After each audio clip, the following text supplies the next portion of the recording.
요한계시록 14장 1절부터 13절까지 읽겠습니다. 또 내가 보니 보라 어린 양이 시온산에 섰고 그와 함께 14만 4천이 섰는데 그 이마에 어린 양의 이름과 그 아버지의 이름을 쓴 것이 있도다. 내가 하늘에서 나는 소리를 들으니 많은 물소리도 같고 큰 뇌성도 같은데 내게 들리는 소리는 검은 것 타는 자들이 그 검은 것 타는 것 같더라. 저희가 보좌와 네 생물과 장로들 앞에서 새 노래를 부르니 땅에서 구속함을 얻은 14만 4천인 밖에는 능히 이 노래를 배울 자가 없더라. 이 사람들은 여자로 더불어 더럽히지 아니하고 정절이 있는 자라. 어린 양이 어디로 인도하든지 따라가는 자며 사람 가운데서 구속을 받아 처음 익은 열매로 하나님과 어린 양에게 속한 자들이니 그 입에 거짓말이 없고 흠이 없는 자들이더라. 또 보니 다른 천사가 공중에 날아가는데 땅에 거하는 자들 곧 여러 나라와 족속과 방언과 백성에게 전할 영원한 복음을 가졌더라. 그가 큰 음성으로 가로되 하나님을 두려워하며 그에게 영광을 돌리라. 이는 그 심판하실 시간이 이르렀음이니 하늘과 땅과 바다와 물들의 근원을 만드신 이를 경배하라 하더라. 또 다른 천사 곧 둘째가 그 뒤를 따라 말하되 무너졌도다 무너졌도다 큰 성 바벨론이여 모든 나라를 그 음행으로 인하여 진노의 포도주로 먹이던 자로다 하더라. 또 다른 천사고 셋째가 그 뒤를 따라 큰 음성으로 가로되 만일 누구든지 짐승과 그의 우상에게 경배하고 이마에나 손에 표를 받으면 그도 하나님의 진노의 포도주를 마시리니 그 진노의 잔에 섞인 것이 없이 부은 포도주라. 거룩한 천사들 앞과 어린 양 앞에서 불과 유황으로 고난을 받으리니 그 고난의 연계가 세세토록 올라가리로다. 짐승과 그의 우상에게 경배하고 그 이름의 표를 받는 자는 누구든지 밤낮 쉼을 얻지 못하리라 하더라. 성도들의 인내가 여기 있나니 저희는 하나님의 계명과 예수 믿음을 지키는 자니라. 또 내가 들으니 하늘에서 음성이 나서 가로되 기록하라. 자금 이후로 주 안에서 죽는 자들은 복이 있도다 하시매 성령이 가라스 때 그러하다. 저희 수고를 그치고 쉬리니 이는 저희의 행한 일이 따름이라 하시더라. 기도하겠습니다. 감사하신 하나님 아버지, 오늘 이 시간 주신 것 너무나 감사합니다. 영원한 세계를 예비하게 해주시고 그 길을 위해서 걷게 해주시는 하나님 은혜에 감사합니다. 오늘 이 말씀을 통해서 우리가 지금 어디에 서 있고 어디로 어떻게 가야 할지를 깊이 생각하게 하여 주시옵소서. 주님의 은혜를 생각할 때마다 감사하고 우리 일생의 유일한 자산과 보호하는 오직 주 예수 그리스도라고 하는 것을 감사합니다. 아버지 하나님, 영원히 멸망할 수 없는 죄 가운데 살던 저희를 불러주시고 영원한 소망을 보여주신 것 감사합니다. 세상은 모든 쓰레기와 같이 바람에 날아가는 것이 사실입니다. 그러한 가운데서 우리는 죽지 않고 쇠하지 않고 망하지 아니하는 큰 소망을 바라볼 수 있게 하신 것 감사합니다. 오늘도 저희들을 인도하여 주시고 저희들 마음의 주 앞에 낮아져서 참 진리와 참 생명의 길을 터득하게 이끌어 주옵소서. 구주 예수 그리스도의 이름으로 기도합니다. 아멘.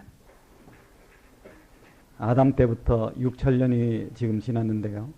엿새 동안 일하고 하루 쉬는 개념과 같습니다. 그래서 이제 6천년이 끝나고 오는 7천년은 어느 때가 될 것이냐. 그것이 천년왕국이 된다고 하는 것은 더 얘기할 게 없는 거죠. 그중에 이제 한 가지 이유가 현재 지구에 있는 인구는 기하급수로 늘고 있습니다. 우리나라가 서기 1910년대에 우리나라 전체 인구가 2천만이었었습니다. 지금 7천만이 넘었죠. 그러니까 옛날 옛적부터 1910년까지 늘어난 인구가 2천만인데 1910년부터 1999년까지 늘어난 인구가 그거의 몇 배가 지금 늘어났어요. 여러분이 만약에 앞으로 7천년이, 즉 천년왕국이 오지 않고 지구상의 인구가 기하급수로 늘어난다고 한번 생각해 보십시오. 그럼 앞으로 1000년 늘어나면 어떻게 되겠습니까? 아마 이 땅이라는 땅에 발디딜 틈이 없을 만큼 인구가 팽창할 겁니다. 그러니까 이 세상 돌아가는 것이 다음에 오는 1천년이 그냥 교회 시대가 될 수가 없다고 하는 겁니다. 이것이 엿새 동안이라고 하루 쉬는 그 개념과 같다고 하면은요, 그 6천년이 끝나고 7천년으로 바뀌는 그 시점이 뭐냐 하면은 바로 우리가 배운 이 요한계시록의 사건들이죠. 그래서 지금은 굉장히 참 여러분이 깨어 있어야 할 때입니다. 그것을 이제 여러 가지로 많은 사람들이 느끼고 있죠. 그래서 이제 그 얘기를 들어보면 세계 여러 곳에 그 이제 이렇게 공동생활하는 사람들이 많다고 그럽니다. 그래서 미국 같은데 한번 예를 들면은 그분들은 그 TV하고 차를 전부 없애고 숲속에 들어가서 공동생활한다. 그런 얘기를 들었습니다. 물론 그렇게 하는 사람들 중에 극도로 잘못되는 사람들도 있고 반대로 극히 참 거룩하게 사는 사람들도 있습니다. 그래서 잘못되는 사람들은 잘못되는 거고 잘 되는 사람들은 잘 되는 건데 이제 그 6천년이 7천년으로 바뀌는 시점이라고 하는 것은 지구에 사는 사람들에게 대단히 기묘한 때라고 하는 것을 우리는 기억해야 할 것입니다. 제가 어제 저녁에 저녁 11시에 그것이 알고 싶다를 봤습니다. 혹시 여러분들도 보셨는지요? 보니까 이제 그 내용을 보니까 논산에 있는, 논산인가? 그렇죠? 논산에 있는 어떤 교단이, 금산. 어떤 교단이, 뭐 좀 이상한 짓 하는 그런 내용인데, 전부터 그 현대 종교에 계속 그게 나왔었습니다. 그런데 우리나라에는 그것보다 더한 것도 또 있다는 거예요. 그러니까 그런 참 잡귀신 같은 말세의 사람들을 미혹해가지고 자기도 영원히 멸망할 뿐만 아니라 미혹되는 사람을 멸망하게 만드는 그런 것들이 있다고 하는 것을 우리가 보고 참 그런 것을 볼 때마다 우리들 자신은 어떠해야 하는가 하는 그런 생각을 해봅니다. 인간이 얼마나 어리석으냐 하면은요, 분명히 마태복음 24장에 보면은 인자가 이 세상에 올 때는 번개가 동해서 서로 치는 것처럼 지구상에 있는 모든 사람이 눈에 보이게 온다, 그렇게 되어 있습니다. 그러니까 어느 한 구석에 앉아서 조그만 데 오물딱주물딱 사람들 모아놓고 내가 예수다 하는 사람은 이게 전부 사탄의 졸개들이라고 하는 겁니다. 그런데 거기에 넘어간다고 하는 겁니다. 제가 옛날에 그 1969년도에 텍사스라고 하는 데 가가지고 어느 그 그러니까 미국 국민학교에 초등학교죠. 초대를 받았습니다. 그 초대를 받아가지고서 거기 가서 이제 연설을 하라고 그거예요, 학생들 앞에서. 그래서 이제 제가 두 군데를 갔어요. 4학년하고 6학년, 이런 이제 우리식으로 얘기하자면은 4학년 그 클래스에 가서 이제 제가 좀 연설이랄 게 뭐 있겠습니까만 좀 얘기를 했습니다. 한국에 대해서. 그리고서 물었습니다. 한국이 어디 있는지를 아느냐? 그랬더니 대부분의 학생이 뭐라고 그러냐면 아프리카 어디 있잖아요. 이런 식으로 대답을 하더라고요. 그걸 보고 참 실망을 했습니다. 그래서 6학년 클래스에 갔더니 한국이 어디 있느냐 하니까 아시아에 있다고 대답하는 사람들이 다는 아니고 얼마가 있습니다. 그래서 제가 참 한국이란 나라가 작기는 작구나. 우리나라는 조그만 애들도 미국 하면은 다 아는데 미국 사람들은 한국 하면 대부분이 모른다는 겁니다. 애들은. 그래서 작은 나라구나. 자, 세상 사람이 아마 다른 나라 가도 또 그럴 겁니다. 저 아프리카 가면은 한국에 남미 어디 있는 게 아니냐 그렇게 얘기하는 사람들도 많을 겁니다. 세상 사람이 어디 붙었니도 모르는 그 나라에 그것도 한쪽 구석에서 말이죠. 오물딱주물딱 내가 예수라고 하는 것 그걸 믿고 참 있으니 얼마나 한심한 게 인간이냐 하는 겁니다. 못 배워서 그러냐? 그렇지 않아요. 어제 나온 얘기 중에서 대부분이 대학생들이더라고요. 그러니까 참 멸망하는 사람도 자기 분복이고 참 그런 걸 보고서 참 한심한 것이 인간의 이 종교성이다. 종교성이 강하기 때문에 그런 데 빠져들고 종교성은 없앨 수는 없지만은 오도시킬 수는 있다는 겁니다. 잘못 유도할 수는 있다는 거예요. 그것이 인간이 가지고 있는 이 종교적인 약점이 아닌가 그렇게 생각을 해봅니다. 그래서 참 이 잡귀신 같은 우리나라에 얼마나 그런 종류들이 많으냐 하는 겁니다. 그런 데서 참 우리들 자신을 지키고 우리들 자신을 돌아본다고 하는 것이 얼마나 참 중요한 일인가 그런 생각을 해봅니다. 저는 그런 걸 볼 때마다 항상 마음에 드는 것이 가장 먼저 내가 나를 돌아봐야 되겠다 하는 생각. 그렇지 않겠습니까? 나도 잘못돼가지고 애매한 사람들을 끌고 엉뚱한 데로 간다 하면은 그것이 얼마나 큰 비극이냐 하는 그거예요. 그래서 그리스도의 재림에 대해서 우리가 분명히 이해하는 것은 이것은 세계적인 사건이라고 하는 겁니다. 요새는 지구를 얘기할 때 어떻게 얘기하면 지구촌이라고 얘기합니다. 그렇죠? 그래서 이 지구 전체를 한 마을이라고 하는 개념으로 이해한다는 거예요. 그러니까 뭐든지 세계화입니다.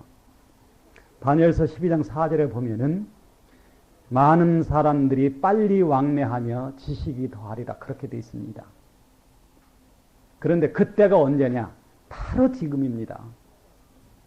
얼마나 많은 사람들이 지금 빨리 왕래합니까? 지구 전체가 하루권 생활이라 하는 거예요. 비행기만 타면은.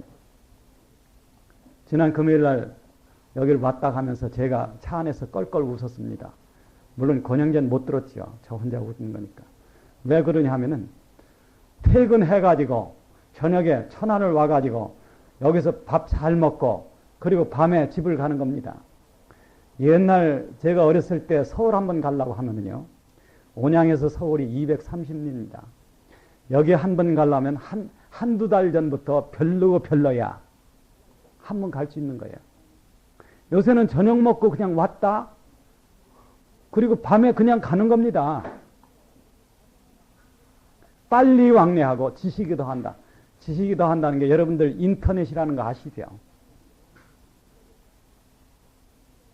이제는 성경에 나와 있는 그 사실들이 이제는 100% 다 지금 벌어졌습니다. 그러면 뭐만 나오느냐? 요한계시록 공부 잘해야 돼.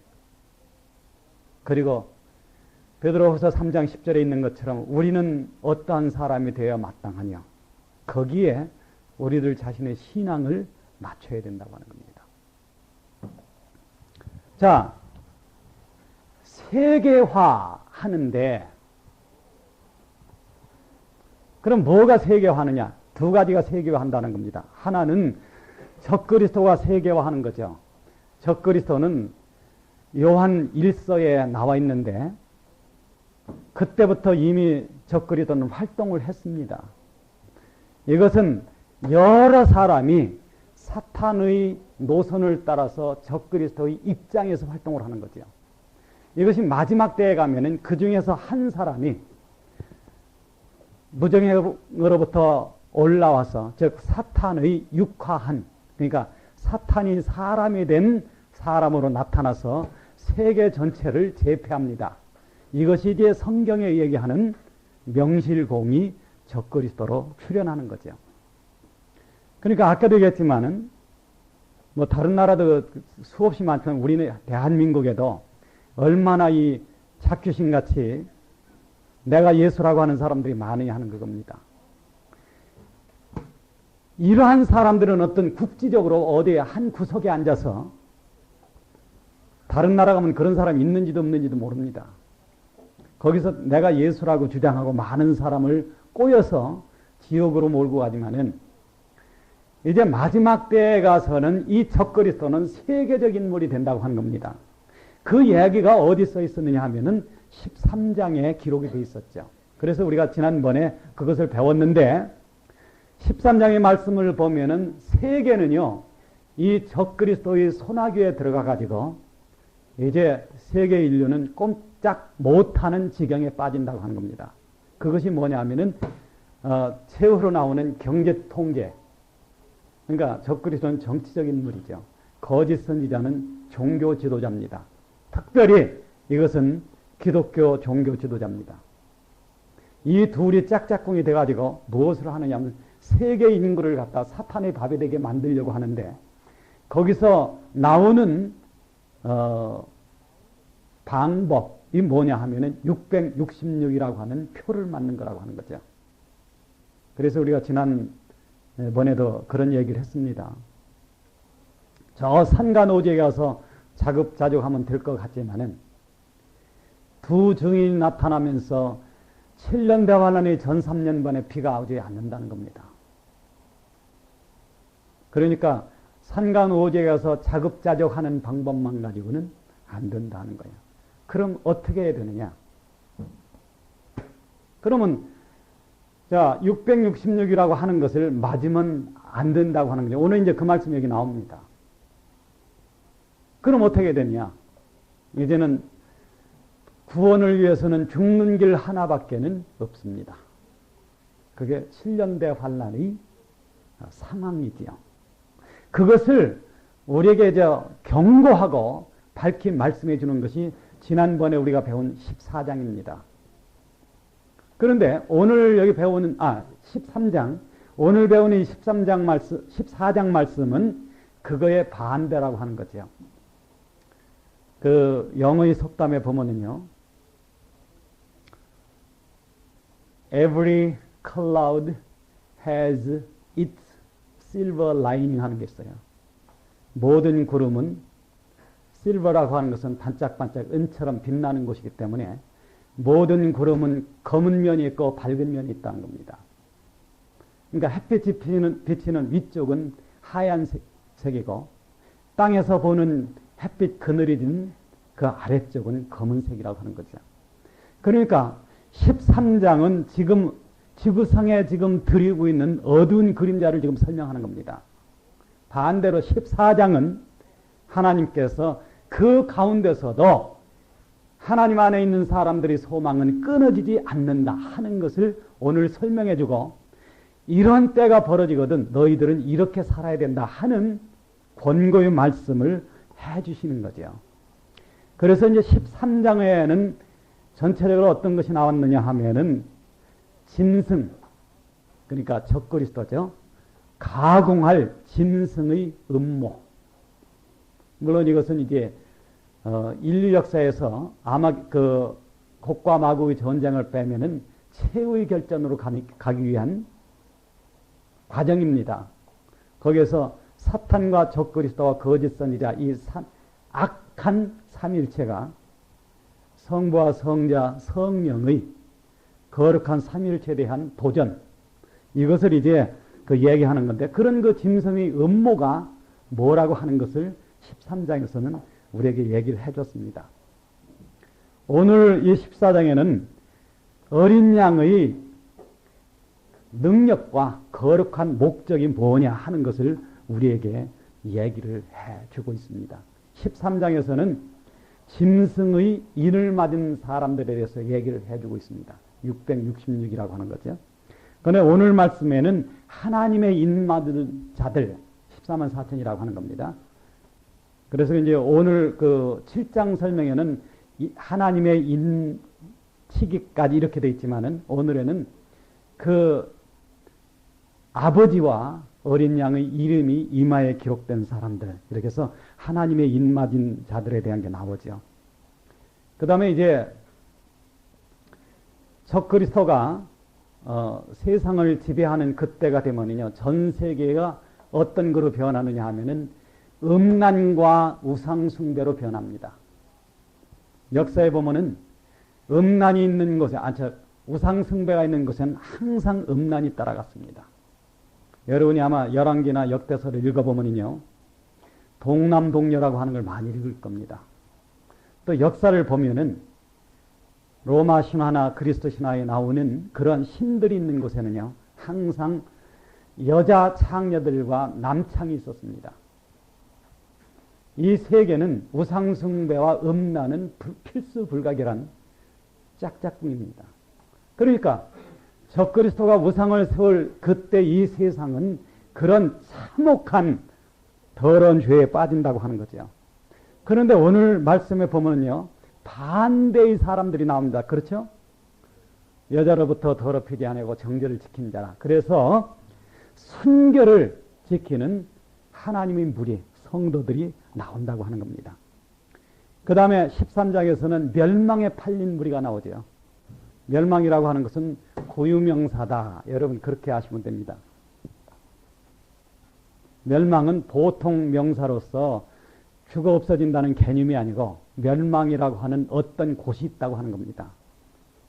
그래서 가룟 유다가 그곳에 갈 때 요한복음 17장 기도문에 보면은 내가 나에게 주신 자 중에 내가 하나도 잃지 않고 오직 멸망의 자식뿐이오니, 이건 가룟 유다 얘기죠. 그 한 사람은 성경이 응하게 하려 함이니이다. 그래서 한 사람을 죄시킨 기도가 나오는 것을 우리가 보게 됩니다. 그러나 오늘 14장에 보면은 구속과 자유의 세계를 선택한 사람들, 비록 목이 잘려, 적그리스도에게 목이 잘려 죽는다 하더라도 자유의 생명을 선택한 무리가 있다고 하는 것을 보여주는 겁니다. 그 다음에 13장에서는 적그리스도에 의한 새로운 체계, 그렇죠? 여기서는 영광과 승리, 즉 무궁한 생명의 능력 안에 있는 영광과 승리 안에서 새로운 노래를 부르는 무리가 나옵니다. 그 다음에 13장에서는 속임과 거짓의 입들이 나오고, 여기서는 순전함과 진실의 입이 나오는 거죠. 그래서 이제 13장과 14장을 연결해 보면요, 어둠이 이 세상에 지금 덮이고 있는데 그 가운데 있다 하더라도 하나님을 아는 사람들은 소망을 잃지 마라. 거기에는 소망이 있다. 그것을 보여주는 겁니다. 그러니까 요한계시록을 읽으면서 느끼는 하나의 그 감상이 뭐냐 하면은, 매를 때리면서도 하나님의 손으로 치유하는 손길이 있다고 하는 것을 우리는 보게 됩니다. 그것이 이제 13장과 14장의 차이죠. 14장에서 나오는 것이 이제 14만 4천이라고 하는 겁니다. 역사 속에 14만 4천은 참 굉장히 구구하게 해석이 많습니다. 더구나 사람들은 성경을 아전 인수격으로 이야기하기 때문에, 예를 들어서 제7일 안식일 교회라 여호와의 증인 같은 사람들은 자기들이 14만 4천이다 그렇게 얘기를 합니다. 그런데 그건 엄청난 모순에 빠지는 겁니다. 전에 어떤 경우에 그 여호와의 증인 다니는 분이 나한테 자기들이 14만 4천인데 빨리 여기에 들어와야지, 늦으면 안 된다, 그런 얘기를 하는 걸 들었습니다. 그러면은 세계적으로 14만 4천이 다 찾는지 안 찾는지 당신이 어떻게 아느냐 하는 거예요. 안 그렇겠습니까? 그 사람들 말대로 세계 전체에서 그 사람들이 전도를 하는데 다 차가지고 당신도 거기 빠졌는지 안 빠졌는지 어떻게 아느냐 하는 겁니다. 더군다나 오늘 여기서 보면 14만 4천은 남자들입니다. 여러분이 이스라엘이 계수하는 방법 아시죠? 여자와 어린아이는 빼고 남자들만 계수하는 것이 역사 속의 계수의 방법입니다. 그래서 오병이어로 기적을 베풀 때도 5,000명 먹은 그 5,000명은 남자들 수입니다. 성인 남자. 그러니까 여기 누구야? 하늘이나 오현이나 요런 또래는 말고 어른들. 그러니까 거기다 대고 우리가 14만 4천이다 한 거, 더군다나 여자가 그런 얘기 할 때는요, 이거는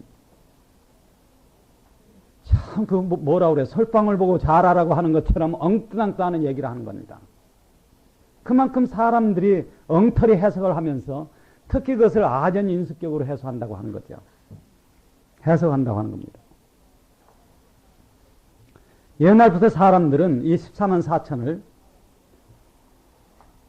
4천은 12의 제곱수에다가 1000을 곱한 것이기 때문에, 그것은 뭐냐면 열의 세제곱을 곱한 것이기 때문에 이것은 많은 사람을 의미한다.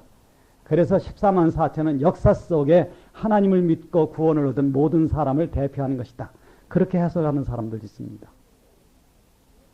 그런데 우리가 여기 생각할 게 뭐냐 하면은, 그렇다고 하면은요, 왜 하나님이 구태여 14만 4천이라는 숫자를 쓰느냐 하는 겁니다. 7장에 나왔던 능히 셀 수 없는 큰 무리의 대표자, 또는 더 쉬운 말이 전체 성도의 대표자, 이런 식으로 하면 될 텐데 구태여 특정 번호를, 그러니까 수를 여기다 쓸 리가 없다고 하는 거죠. 그것도 안 맞는 해석이라고 하는 겁니다.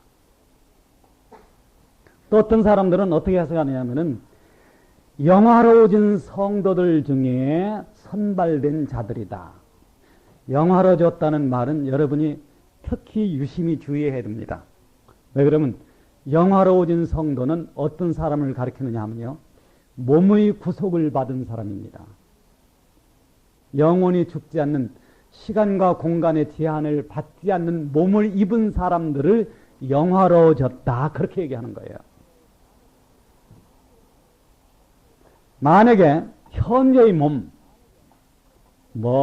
기생충이 바글바글하고, 죄송합니다, 그런 얘기를 해서 아마 그래도 눈 딱 감고 이따 점심은 맛있게 드십시오. 12지장 중에 500마리가 안 될 때는요, 증세가 안 나타납니다. 12지장 중에 500마리가 넘으면은 체독 증세가 나타납니다.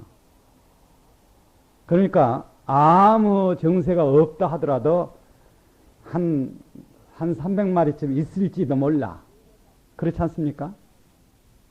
죄로 말미암아 타락했을 뿐만 아니라 형편없이 낮아진 이 육체를 그대로 가지고 있으면서 영화롭다고 얘기하면은요, 이거는 참 바보 중에도 상 바보가 되는 얘기라고 하는 거예요. 그런데 여기 보면 어떤 사람들은 14만 4천은 영화로워진, 이 말은 무슨 얘기냐면은 환란이 벌어지기 전에 현재의 교회 중에서 휴가가 된 사람들의 대표자다, 이렇게 해석을 하는 사람도 있다, 그겁니다. 오늘 얘기를 다 들으면 아마 정신이 번쩍 날 것입니다. 왜 그러냐면은 가장 성경적인 해석이 뭐냐 하면요, 교회가 환란 전에 휴가하는 것은 탑 클래스만 간다는 겁니다. 왜 그러냐면은 현재 여기 나와 있는 14만 4천도 면류관이 없습니다. 그런데 영화로운 몸을 휴거 전에 입는 사람들은 면류관이 있는 사람들이죠. 그러니까 항상 이런 것을 볼 때마다 우리 가슴을 찌르는 얘기가, 그런즉 너희는 어떠한 사람이 되어야 마땅하냐 하는 그 말씀입니다. 어떤 사람들은 이 교황 체계 아래에서 순교한 사람들이 14만 4천일 것이다. 왜 그러면 옛날에 여러분이 아시는 중세 암흑 시대라는 시대가 있었습니다.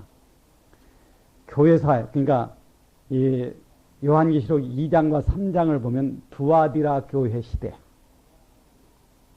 두아디라 교회 시대는 어떤 시대냐 하면요, 어떤 여자가 있는 때입니다. 어떤 여자는 어떤 여자 하면은 바로 비유에 나오는 어떤 여자가 가로 서말 속에 누룩을 갖다 넣은 것과 같으니 하는 효과가 나타나는 시대. 그래서 교회사를 읽어보면은 그 중세 암흑 시대에 소위 기독교라고 하는 카톨릭에서 죽인 반항자라는 건 종교개혁에 참여한 사람들이요. 와 이슬람 교도들, 그 다음에 유대인들을 얼마를 죽였느냐 하면은 7천만 명을 죽였다. 그렇게 써진 책도 있습니다. 그래서 사람들은 그때 순교한 사람들의 대표자일 것이다. 그렇게 해석하는 사람들도 있다고 하는 겁니다. 그 다음에 어떤 사람들은 이 사람들은 바로 종교개혁을 했을 당시, 종교개혁이라는 것은 1750년경 그 전후에 일어났던 사건이죠. 그때 참 이 종교개혁을 하기 위해서 목숨을 버린 사람들일 것이다. 그렇게 이제 여러 가지 해석을 합니다. 그러나 이것은 이제 구구한 해석 중에 일부고, 우리가 요한계시록을 해석할 때 가장 중요한 것은 현재의 얘기라고 하는 겁니다. 이것이 교회 전체 얘기도 아니고 과거에 있던 얘기가 아니고 마지막 때에 7년 동안 벌어지는 사건이라고 하는 겁니다. 그러니까 14만 4천이라고 하는 것은 어떻게 해야 적어도 오류에 빠지지 않는 해석이 되느냐 하면, 첫째 조건이 뭐냐면 이 사람들은 적그리스도와 동시대 사람이다 하는 겁니다. 적그리스도 나타날 때 나타났던 사람들이 하는 거예요. 자, 우리가 뭘 보느냐 하면은요, 교회는 휴거를 합니다. 물론 전에도 얘기했지만은 제도적인 교회는 가지 않습니다. 천국에는 카톨릭도 없고 장로교회도 없고 침례교회도 없습니다. 그러니까 우리 장로교회, 우리 침례교회를 강조하는 사람은 믿음에 바로 설 수 없는 입장에 있다고 하는 겁니다. 그럼 교회는 누구가 있느냐?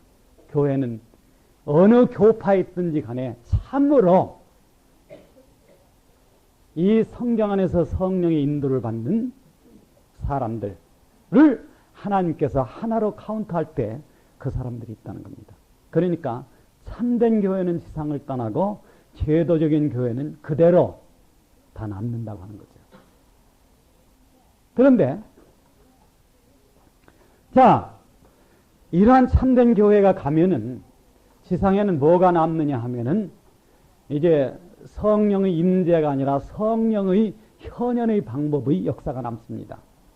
그래서 하나님이 제일 먼저 세우는 것이 뭐냐 하면은 두 정인이죠.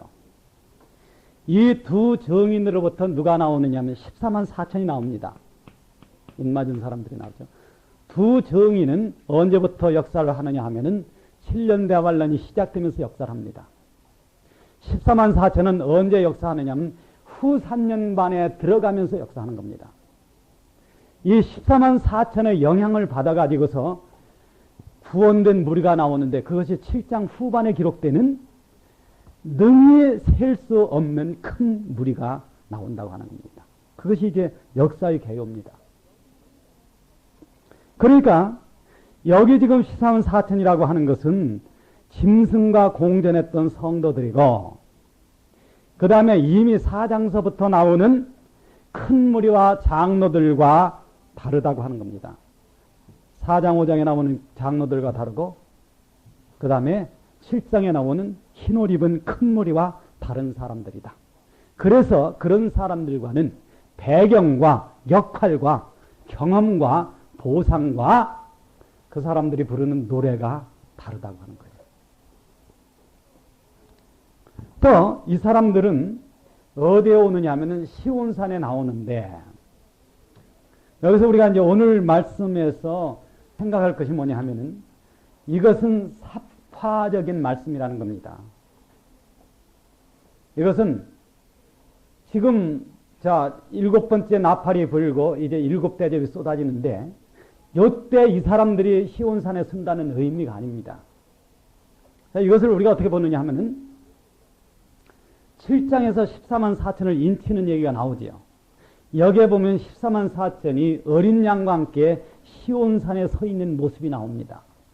이것은 언제의 모습이냐?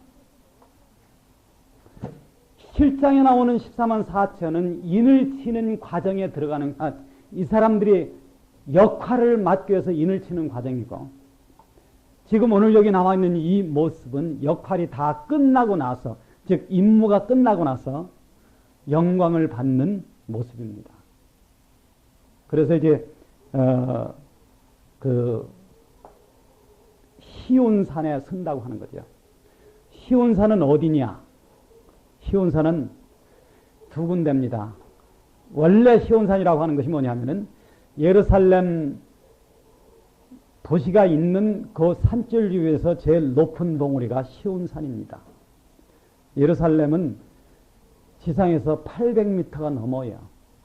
우리 계룡산이 882m죠. 그러니까는 계룡산 꼭대기에 있다고 하면은 말이 됩니다. 거기에 시온산이 있는데, 내중에는 이제 이 시온산 옆에 예루살렘 성이 들어서고, 예루살렘 성이 있는 지역 전체를 시온산이라고 불렀습니다. 이 시온산이라고 하는 것은 예루살렘을 대신하는 명칭이기도 했습니다. 그래서 이제 사람들이 시온을 기억하고 울었도다. 이스라엘 사람들이 예루살렘을 그리워할 때 시온을 기억하고 울었도다 하는 그 시편이 기록되게 됐다고 하는 거죠. 그래서 시온산은 실제로 예루살렘 성 있는 그 산이고, 우리가 히브리서에 보면은 하늘의 시온산이 나옵니다. 써진 말이라고 볼 수 있는 거죠. 그런데 이 시온산에 이 14만 4천이 쓴다고 하는 겁니다. 우리가 성경 한 군데를 읽어보죠. 요엘서 2장 한번 보십시다. 29절부터 제가 읽겠습니다. 그때 내가 또 내 힘으로 남종과 여종에게 부어줄 것이며 내가 이적을 하늘과 땅에 베풀리니 곧 피와 불과 연기 기둥이라. 여호와의 크고 두려운 날이 이르기 전에 해가 어두워지고 달이 핏빛같이 변하려니와. 이게 7년대 환란 얘기죠. 누구든지 여호와의 이름을 부르는 자는 구원을 얻으리니, 즉 7년대 환란을 통해서 구원의 역사가 있다는 겁니다. 이는 나 여호와의 말대로 시온산과 예루살렘에서 피할 자가 있을 것임이니라. 그러니까 14만 4천이 시온산에 선다고 하는 것은 실제적으로 후 3년 반을 통해서 이 사람들이 복음의 역사를 하게 되는 것을 가리키는 겁니다. 이 사람들은 하나님의 인을 받았기 때문에 적그리스도와 그 추종자들이 이 사람들을 죽이려고 무진 애를 쓰지만은요, 그게 불가능하다는 겁니다. 왜 그러냐면은 7장의 14만 4천과 14장의 14만 4천이 숫자가 똑같다고 하는 거예요. 만약에 죽임을 당했으면 14장의 14만 4천은 무슨 13만 9,800 얼마 이렇게 돼야죠.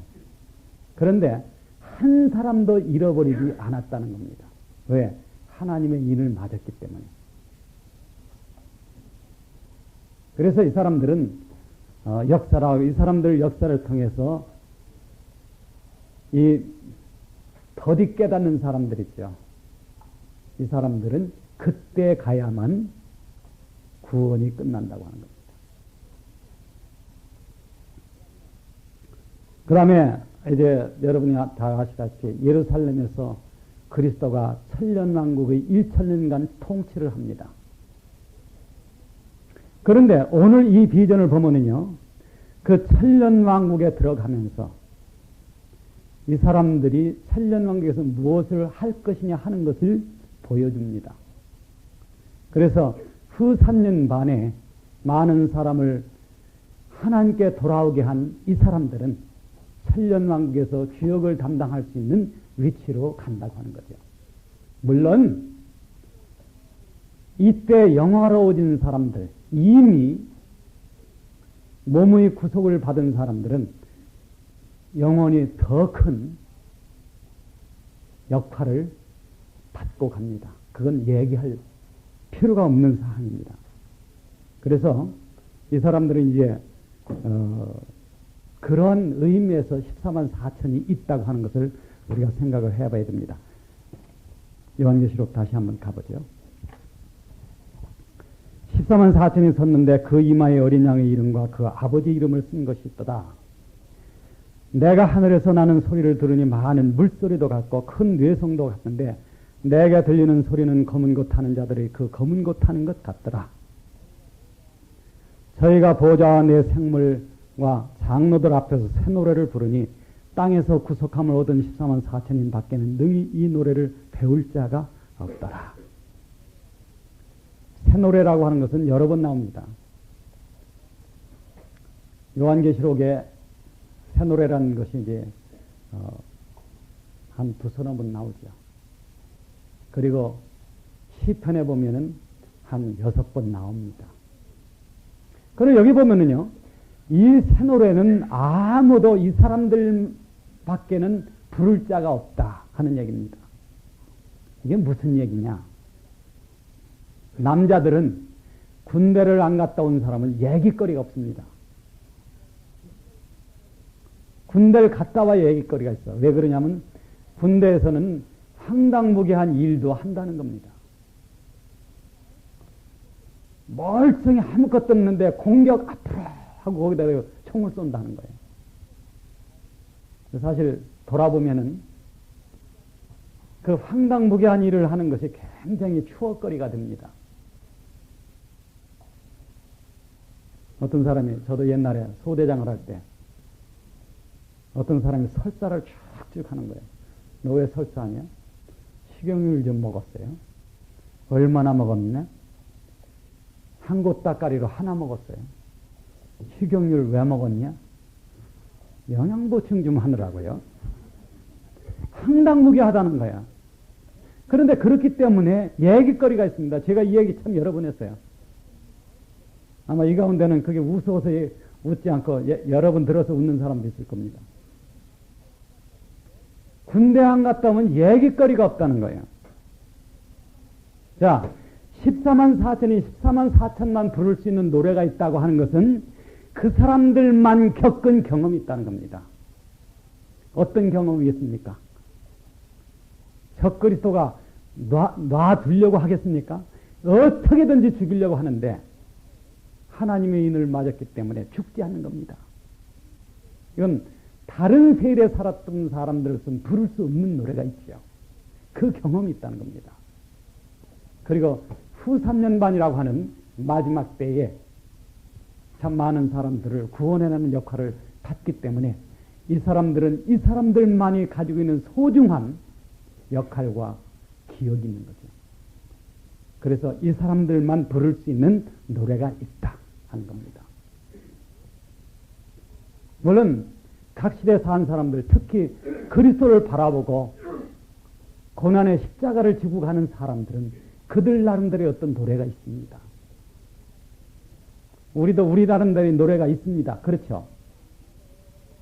열려진 영생의 길, 단 하나 열려진 영생의 길. 우리만 부른 노래. 그래서 이 사람들이 보는 어떤 그 노래가 있는데 여기 보면은 그 위에 검은 것 타는 소리가, 자, 승리의 어떤 찬송, 영광의 어떤 찬미, 이런 것이 이 사람들에겐 있는 것이다 하는 겁니다. 그 이 사람들은 어떤 사람이냐? 자, 어떤 사람들이냐 하면은요, 이 사람들은 이마에 인을 받았죠. 그리고 이 사람들은 유대인이라고 하는 겁니다. 왜 그러냐면 유대인이라는 설명이 뭐냐 하면은 아버지 이름을 이마에 받았다. 이 사람들은 유대인들입니다. 과거부터. 그런데 이 사람들은 여자로 더불어 더럽히지 아니하고 정절이 있는 자라. 자, 그럼 이 사람들은 결혼을 안 한 사람들이냐? 만약 그렇게 볼 때는 이 사람들의 나이는 전부 아마 20살 미만쯤 되지 않나 그렇게 생각합니다. 자, 14만 4천은 전부 애들일 뿐일까? 물론 이스라엘에서는 13세부터 성인이기 때문에 제가 애들이라고 할 때는 어폐가 있지만은 우리식으로 생각하면은 그럴까? 이런 생각도 듭니다. 그러니까 여기에는 이제 해석이 두 가지가 있어요. 하나는 결혼을 안 했다는 뜻이 아니다. 이것은 간음을 안 했다는 뜻이다. 그런데 사도 바울은 어떤 얘기를 하느냐 하면요. 고린도 교회에 있는 사람들이 다 결혼한 사람들에게도 내가 너희를 정결한 처녀로서 그리스도에게 중매하려는 그런 얘기를 했거든요. 그러니까 이 사람들이 결혼을 했다고 하더라도 해석이 불가능하지는 않다고 하는 겁니다. 저는 여기서 이 사람들이 미혼자들이다, 기혼자들이다 이거를 주장하지 않을 것입니다. 왜? 잘못했다가는 틀리게 얘기할 수 있으니까. 단 하나 확실한 것은 이 사람들은 정결을 지켰다는 겁니다. 즉 순결했다는 거예요. 왜 그러냐? 이것은 대조적인 표현입니다. 왜? 적그리가 세상을 지배하면은요 극악한 음란과 우상숭배가 행해진다 하는 거예요. 여기서 순결하게 사는 그 사람들은 참으로 하나님의 사람들이다. 그런 의미입니다. 저는 이 생각을 왜 참 그렇구나 하는 생각을 왜 했느냐 하면은 어제 전에 11시에 본 그것이 알고 싶다 나온 거 보셨습니까? 거기 보니까 하는 짓거리들이 그런 것들이다 하는 거예요. 소위 자큐인 같은 사람들이 신도를 모아놓고 하는 짓거리들이 그런 짓이다 하는 겁니다. 이 성경은 오늘날 우리에게 얼마나 위대한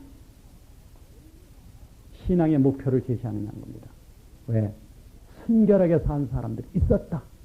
그 혼란과 죄악의 와중에서 그렇게 산 사람들이 있었다는 겁니다. 그 다음에 어린 양이 어디를 인도하든지 따라가는 자며 참 귀하죠. 그렇지 않습니까? 인생을 내 고집대로 살지 않았다는 겁니다. 내 고집대로 살고 내 방식대로 하나님을 섬기는 것을 육신적이다. 그렇게 얘기하는 거예요. 이 사람들은 그렇게 살지 않았다는 겁니다.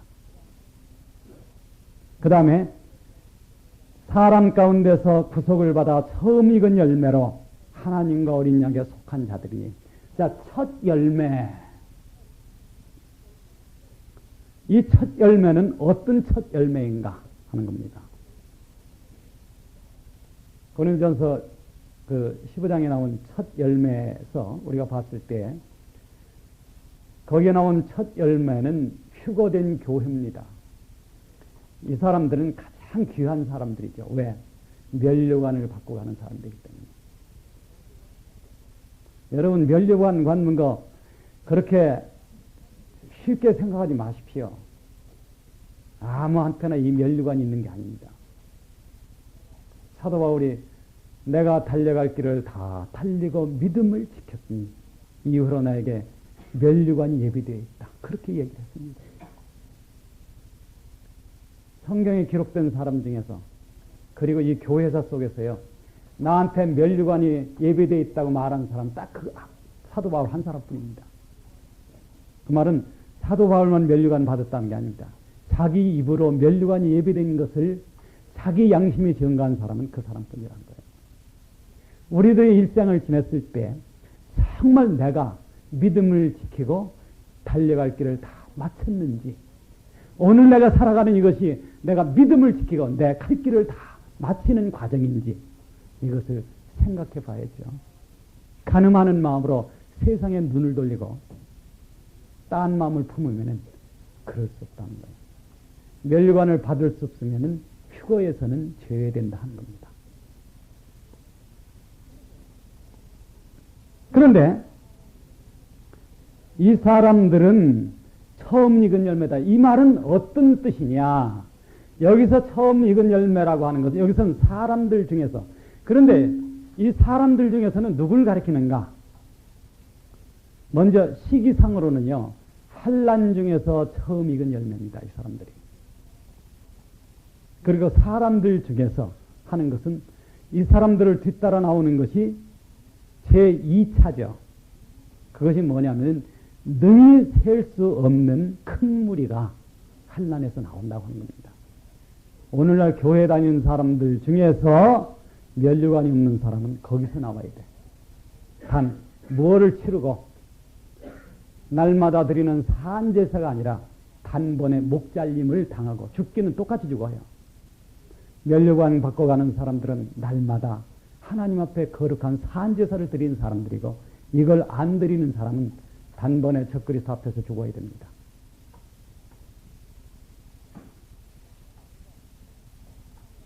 그러니까 신앙이라는 것이 아무렇게나 믿어도 되는 게 아니라는 거 우리 생각해야 됩니다.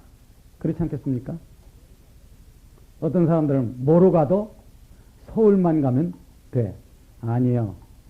신앙에서는 절대 그렇게 가는 건 없다 하는 겁니다. 왜 그래? 하나님 앞에 가는 데는요, 반드시 통과해야 될 검문소가 있어요. 영원 세계에 들어가기 위한 검문소가 뭡니까? 십자가입니다. 바로 십자가를 피해가는 사람은 못 간다는 거예요. 십자가를 통해서 가는 사람만이 간다는 겁니다.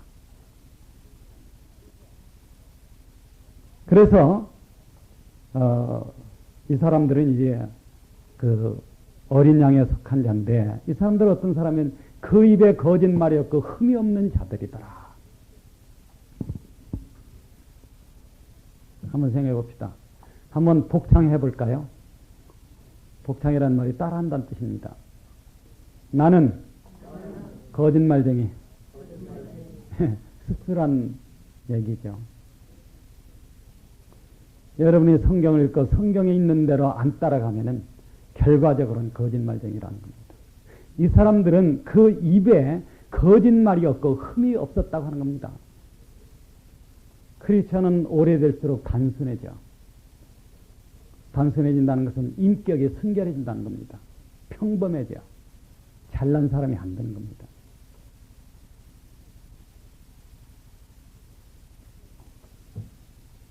그것이 14만 4천 있다고 하는 거고, 14만 4천은 오늘 이 14장에 나오는 14만 4천은 소망에 대한 말씀이기 때문에 지구상에서 믿는 사람들은 이 소망에서 흔들리면 안 된다는 거예요.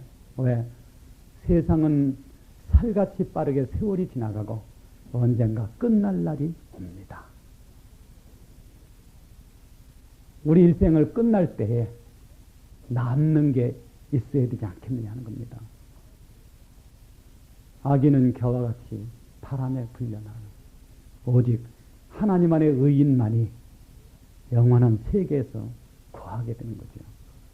시편 1편에도 그 말씀이 있고 요한일서 2장에도 그 말씀이 있습니다. 자,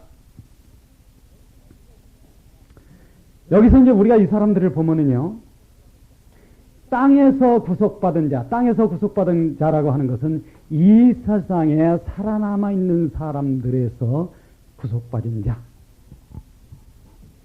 그 다음에 이 사람들에게는 다윗의 보좌가 있는 시온산에 어린 양, 즉 그리스도와 함께 설 수 있는 은총을 받게 된다고 하는 것. 이것이 이제 14만 4천에 대한 오늘의 말씀이죠. 그러니까 여러분들은 14만 4천은 무엇을 위한 것이고 누구며 하는 것을 분명히 좀 이해하고 있기를 바랍니다. 이 사람들은 12지파에서 나온 14만 4천 명의 유대인들입니다. 이 사람들은 거룩하게 산 사람들이고 순결하게 산 사람들이다. 이 사람들은 후 3년 반 동안에 극악한 적그리스도의 핍박 밑에서 복음을 전하기 위해서 선정된 사람들이다. 이 사람들이 영향을 받아서 후 3년 반 동안에 말할 수 없는 큰 무리가 나온다.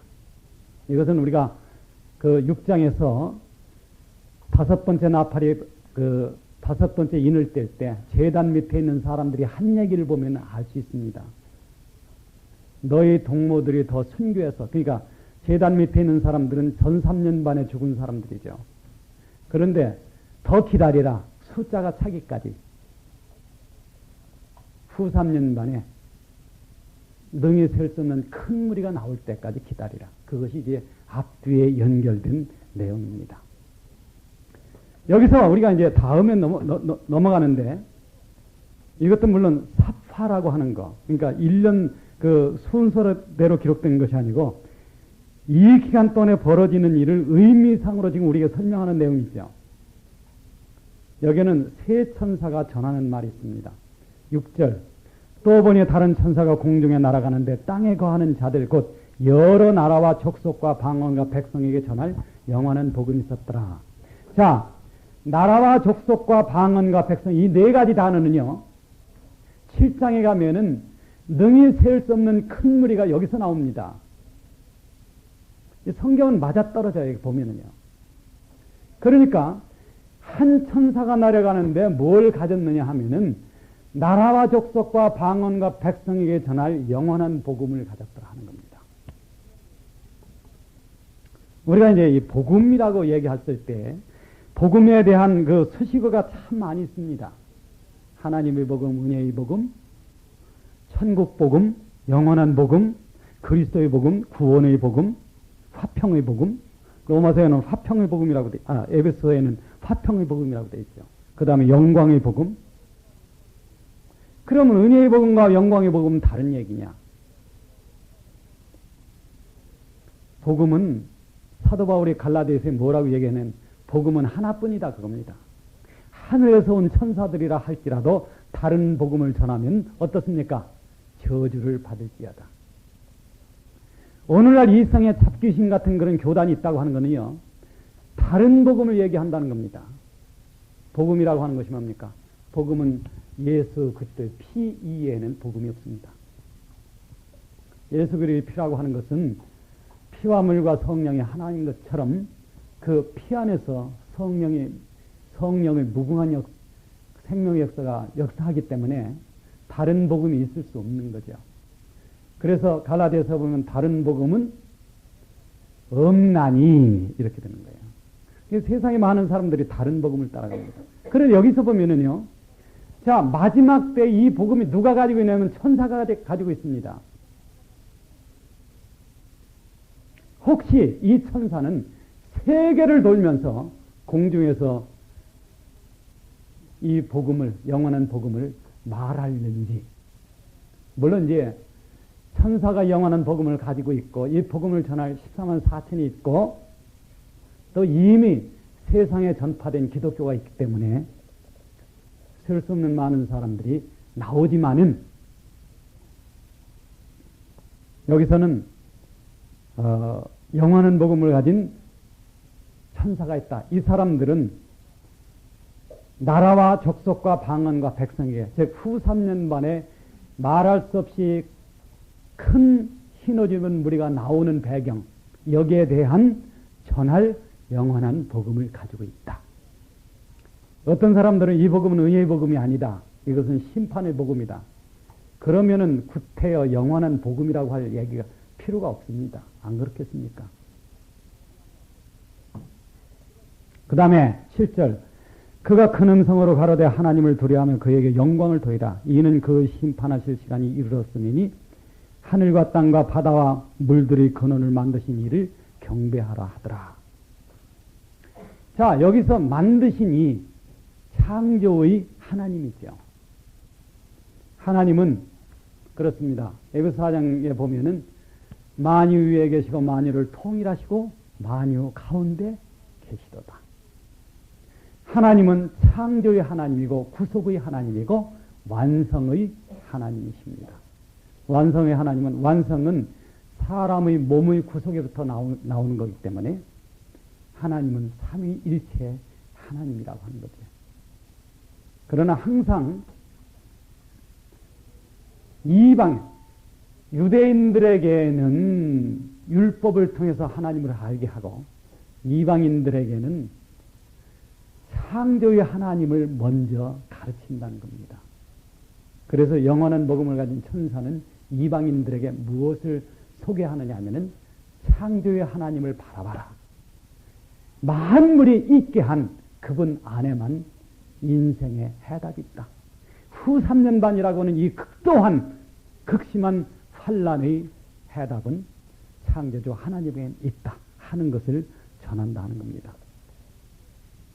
그 다음에 다른 이제 비전이 여기 나오죠. 8절에 보면은 다른 천사 곧 둘째가 그 뒤를 따라 말하되 무너졌도다 큰 성 바벨론이여 모든 나라를 그 음행으로 인하여 진노의 포도주로 먹이던 자로다 하더라. 지금 여기 나왔지만 이 말하는 이 당시에, 그러니까 사도 요한이 이것을 본 당시에 바벨론이 무너졌다 그렇게 얘기하는 건 아닙니다. 바벨론 무너지는 소리는 어디서 들리느냐 하면은 요한계시록 17장과 18장에 가야 나온다는 거예요. 그렇기 때문에 여기 기록된 이 말씀들은 앞으로 올 일에 대한 의미를 우리에게 설명하기 위해서 상징적으로 보여주는 내용이라고 하는 것입니다. 자, 바벨론이 무너졌다. 바벨론이라고 하는 것은 여러분이 아시다시피 창세기 11장에 니므롯이 쌓은 성입니다. 이것은 그 당시에 신할 평화에 있었고 최초로 인간이 집단적으로 하나님을 반항하는 첫 번째 사건이었죠. 그래서 바벨론이라고 하는 것은요, 훗날에 잘못된 이스라엘 사람들이 포로로 잡혀간 땅이 되었고 제일 마지막 때에 가서는 최후로 하나님께 배도하는 종교의 중심지가 된다고 하는 겁니다. 바벨론에 대해서는 17장, 18장 얘기할 때 배우도록 그렇게 하겠습니다. 어쨌든 우리가 이것을 보면은요, 현재 기독교라고 자처하는 사람들 속에, 교단 속에 하나님을 배도하는 일이 일어나고 있다고 하는 거죠. 그건 있어 왔을 뿐만 아니라 일어난다고 하는 거예요. 그래서 데살로니가 보면은 누가 아무렇게 하여도 시위 동심하지 말라. 배도하는 일이 있기 전에는 그리스도가 강림하지 않는다. 즉 배도하는 일, 기독교가 하나님과 어린 양을 배반하는 그 일이 마지막 때에 가서는 극명하게 있을 것이다. 왜 그렇습니까? 이게 어떻게 그렇게 되느냐 하면 야고보서에 있는 것처럼 간음하는 여인들이여 세상과 벗던 것이 하나님의 원수임을 알지 못하느냐. 기독교가 하나님과 어린 양을 배반하는 동기는 세상과 벗되기 때문에 그렇습니다. 세상 권세, 세상 방법, 세계적인 구원관, 세상적인 구원관, 그것을 도입하기 때문에 그렇다고 하는 거죠. 소위 오늘날 에큐메니컬 운동이나 신신학이라든가 사회구원을 부르짖는 것, 이것이 뭡니까? 그 배도입니다.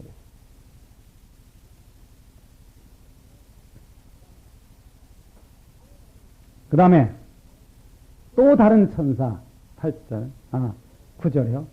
천사고 셋째가 그 뒤에 따라 큰 음성으로 가라되 만일 누구든지 짐승과 그의 우상에 경배하고 이마에나 표를 받으면 그도 하나님의 진노의 포도주를 마시니 그 진노의 잔에 섞인 것이 없이 부은 포도주라.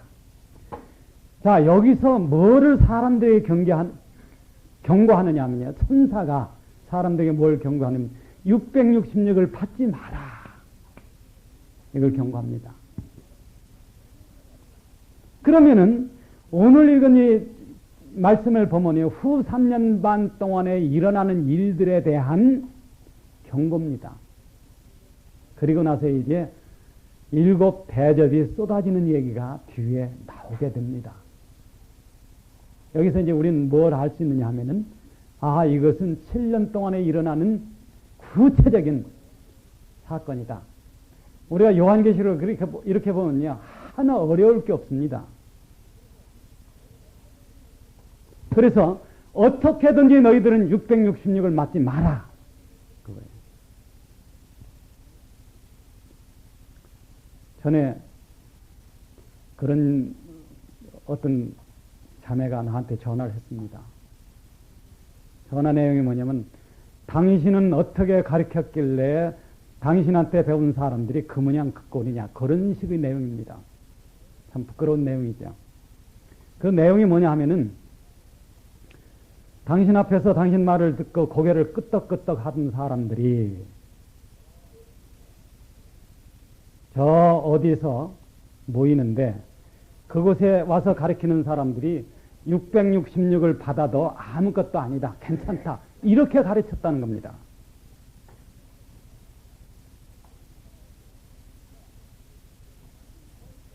자, 지금 벌써 666을 받아도 그건 아무것도 아니다, 이렇게 가르쳤다는 겁니다. 그런데 오늘 이 성경 말씀은 어떻습니까? 받으면 안 된다는 겁니다. 그러면서 어떻게 당신은 가르쳤길래 그래 666을 받아도 괜찮다고 가르쳐도 그 앞에서 고개를 또 끄덕끄덕 당신 앞에서 고개 끄덕끄덕 하듯이 사람들이 그러더냐 그겁니다. 저는 그래서 신앙이나 영생은 자기 분복입니다. 우리가 사람들에게 성경을 가르쳐 줄 수는 있어도 그렇지 않습니까?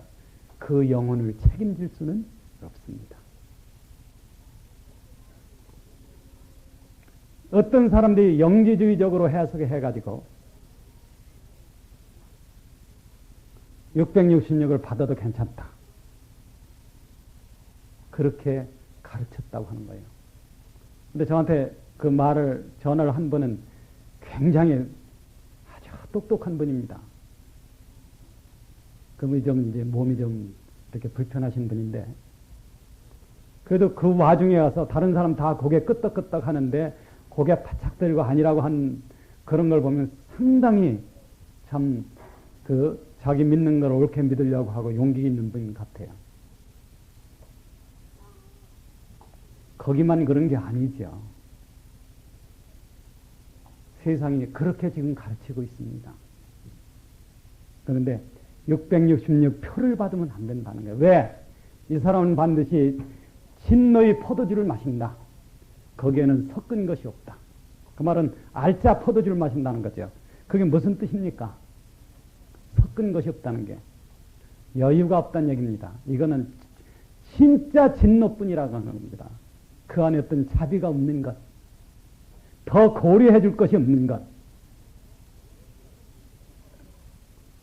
어디요? 영원히 불붙는 불못에 가서. 이 사람들은 어떻게 되냐면요. 자, 666을 일단 받으면은 거룩한 천사들과 어린 양 앞에서 불과 유황으로 고난을 받으니 그 고난의 연계가 세세토록 올라가리로다. 짐승과 그의 우상에게 경배하고 그 이름이 표를 받는 자는 누구든지 뭘 못 얻습니까? 밤낮 쉼을 얻지 못하리라. 언제까지? 영원히. 우리가 저녁에 낮에 고단해도 세상이 그래도 좀 견딜 만한 것은 밤에 잠을 자기 때문에 그렇습니다. 그렇지 않겠습니까? 제가 옛날에 그런 적이 한 적이 있어요. 제가 그 영어를 배우기 위해서 이제 전략정보반이라고 하는 과정을 다니는데 토요일만 되면 머리가 뽀개지는 것 같습니다. 왜? 외워오라는 회화가 많아서. 그 선생님 앞에 가서 그 회화를 외우는 그 시험을 보는데 죽을 지경이죠. 고생을 하면서 영어를 배우는데 그때 제 입에서 나오는 것이 저녁만 되면은요. 내 행복은 자는 것이다.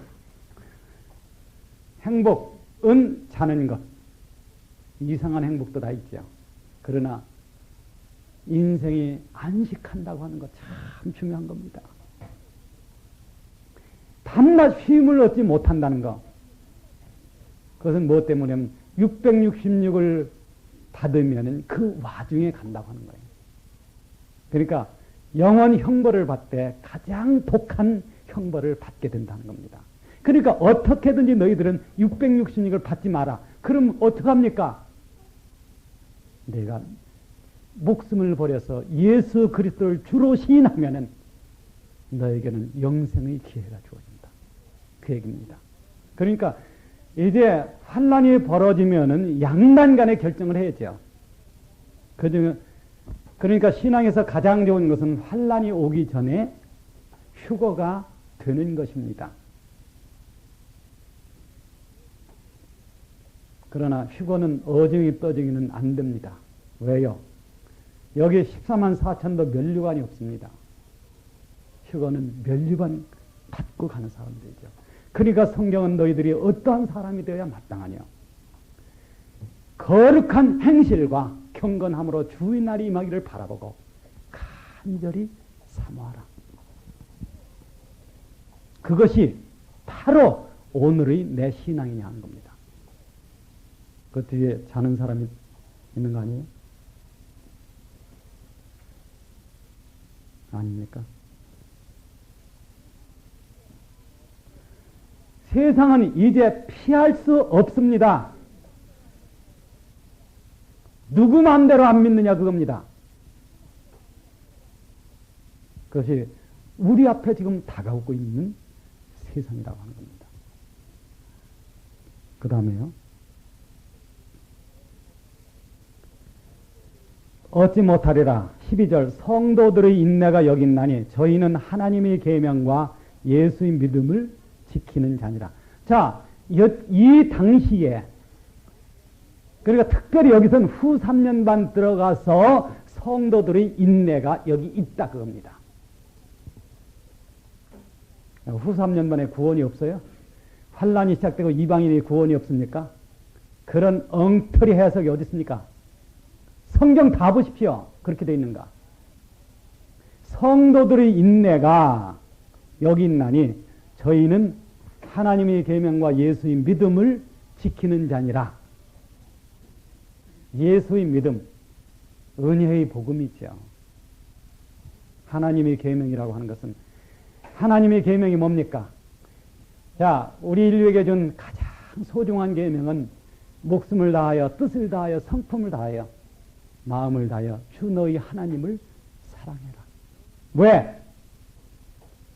온 우주를 만드신 것을 보면은 이 우주를 봤을 때 우주보다 크신 그분이야말로 우리가 참으로 사랑해야 할 뿐입니다. 이 사랑의 방법이 너무 고상하고 차원이 높고 아름답기 때문에 참 버러지와 같은 사는 인간으로서 그걸 수용하기가 어려워서 그렇지 하나님을 사랑하는 것처럼 인생에 가치 있는 일이 없습니다. 어느 때든지 성도라고 하면은 그 길을 걸어야 된다고 하는 겁니다. 13절 또 내가 들으니 하늘에서 음성이 나서 가로되 기록하라 자금 이후로 주 안에서 죽는 자들은 복이 있도다. 자, 이 말이 무슨 얘기입니까? 자금 이후로, 지금 이후로. 자, 여기 지금 상황이 설정된 성도들의 인내가 여기 있다. 후 3년 반이 들어와서 지금 이후로 주 안에서 죽는 자들, 즉 순교하는 자들은 복이 있다. 왜 그렇습니까? 능히 셀 수 없는 큰 무리가 종려 가지를 들고 그리스도의 피로 말미암아 씻음받은 흰옷을 입고 나올 것이기 때문에 요한계시록에 뭐 어렵습니까?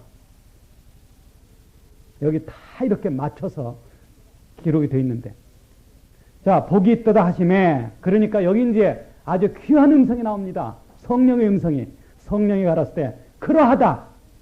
자, 그러하다는 게 뭡니까? 지금 이후로 주 안에서 죽는 자들은 복 있다. 왜? 후 3년 만에 가서는요. 유일한 소망이 주 안에서 죽는 겁니다. 로마서 10장 10절이 뭡니까? 마음으로 믿어 의에 이르고 입으로 시인하여 구원에 이른다. 입으로 시인하여 구원에 이른다는 것이 로마서가 기록될 당시에는요. 죽는 겁니다. 바로. 목숨이 잘라지는 거예요. 목숨이 잘라지는 게 좀 이상하네. 그지? 후 3년 만에 가면요. 하나의 소망이 있다고 하면 저 그리스도한테 죽는 겁니다. 뭘 시인하고? 예수 그리스도를 시인하고. 봐라. 그러니까 날마다 산제사를 드려서 예수 그리스도를 시인하라고 했지 않느냐. 너희가 게을리 그걸 했기 때문에 후 3년 반까지 넘어왔다. 그러나 지금이라도 목숨을 잃으면은 영생을 얻는다. 그것이 그래서 성령이 그러하다는 말은 다른 말로 하면 아멘입니다. 자, 천사가 지금 이후로 죽는 자는 복이 있다. 이러니까 천사의 그 말을 하라고 하신 원인자, 즉 성령 하나님께서 아멘 하는 겁니다. 그렇다.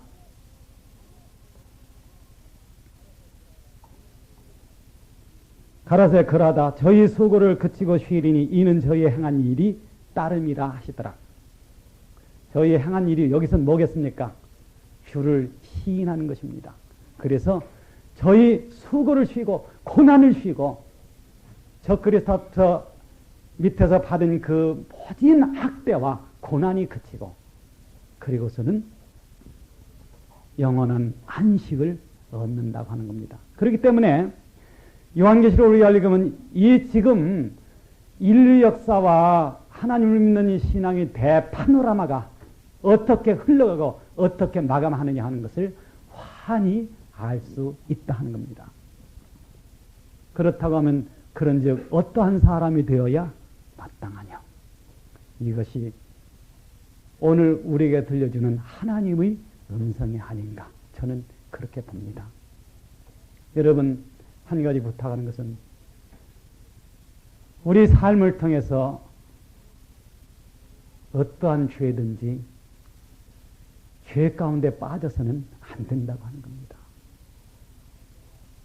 그리고 내가 정말로 주님을 향해서 주님이 내 생명이 되고 내가 주님을 향해서 가진 이 한 소망 때문에 내 안에 하나님의 참된 증거가 있는 어떤 삶을 살아갈 때 우리들이 죽게 맡긴 모든 우리들의 운명과 우리 신앙의 결과는 하나님께서 주시는 가장 선하고 아름답고 바람직한 것으로 우리에게 돌아올 것입니다. 기도하겠습니다. 감사하신 하나님 아버지, 세상이 어떻게 돌아간다는 것을 배웠습니다. 우리는 어떠한 사람이 되어야 되겠습니까? 우리는 아무 능력도 없고 무지합니다. 오직 주님 우리를 이끌어 주시고 성령님 우리 안에 아버지와 아들을 계시해 주시옵소서. 아버지와 아들을 참으로 알고 존경하는 것이 영생이라고 하는 것을 압니다. 깨끗하고 거룩한 삶을 우리에게 허락해 주시고 세상과 죄에 물들지 아니하고 큰 소망으로 주님을 찬양하게 하여 주시옵소서. 구주 예수 그리스도의 이름으로 기도합니다.